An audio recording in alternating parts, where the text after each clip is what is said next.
पेड़ों को मत कटने देना। पेड़ पौधे, पशु पक्षी और मनुष्य, यह सभी प्रकृति का अभिन्न हिस्सा है। सब अलग अलग होते हुए भी अपने जीवन के लिए एक दूसरे पर निर्भर हैं। पर्यावरण शुद्ध हो, जीवन के अनुकूल बना रहे, उसके लिए आवश्यक है कि इन सबके बीच संतुलन बना रहे। प्रस्तुत कविता में कवि ने अंधाधुंध पेड़ों की कटाई से होने वाले खतरों से आगाह करते हुए उनके संरक्षण की प्रेरणा दी है। प्रस्तुत कविता जिसका मैं पाठ करने जा रहा हूँ, आपका फौजी कवि और गायक शिवा गणेश। तो कविता हिंदी साहित्य जगत के प्रसिद्ध कवि सर्वेश्वर दयाल सक्सेना जी की है। सर्वेश्वर दयाल सक्सेना जी की यह कविता मैं पाठ करने जा रहा हूँ। तो चलिए देर न करते हुए पेड़ों को मत कटने देना कविता का पाठ इस तरह है। बहुत दिनों से सोच रहा था थोड़ी धरती पाऊं, उस धरती में बाग बगीचा जो हो सके लगाऊं। खिले फूल फल चिड़िया बोले, प्यारी खुशबू डोले, ताजी हवा जलाशय में अपना हर अंग भिगोले। ताजी हवा जलाशय में अपना हर अंग भिगोले।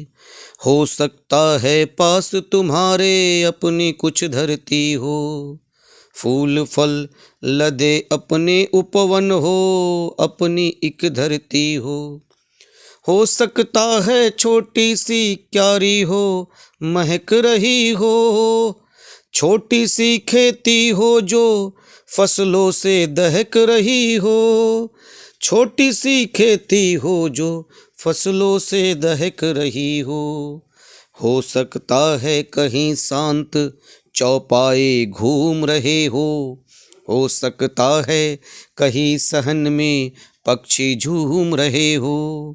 तो बिनती है यही कभी मत उस दुनिया को खोना, तो बिनती है यही कभी मत उस दुनिया को खोना। पेड़ों को मत कटने देना, मत चिड़ियों को रोना। पेड़ों को मत कटने देना, मत चिड़ियों को रोना। एक एक पत्ती पर हम सबके सपने सोते हैं, शाखे कटते हैं पर वे भोले पक्षी शिशुओं सा रोते हैं। पेड़ों के संग बढ़ना सीखो, पेड़ों के संग खिलना। पेड़ों के संग बढ़ना सीखो, पेड़ों के संग खिलना। पेड़ों के संग संग इतराना, पेड़ों के संग हिलना।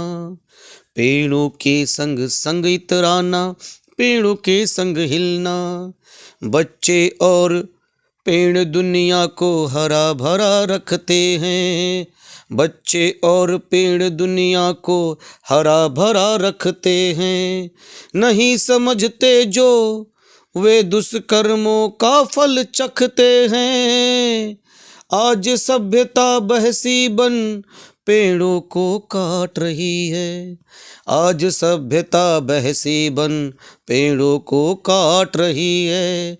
जहर फेफड़ों में भरकर एक दूजे को बांट रही है, जहर फेफड़ों में भरकर एक दूजे को बांट रही है। आज सभ्यता बहसी बन पेड़ों को काट रही है, आज सभ्यता बहसी बन पेड़ों को काट रही है। जहर फेफड़ों में भरकर हम सबको बांट रही है। पेड़ पौधों की कटाई कम से कम होना चाहिए।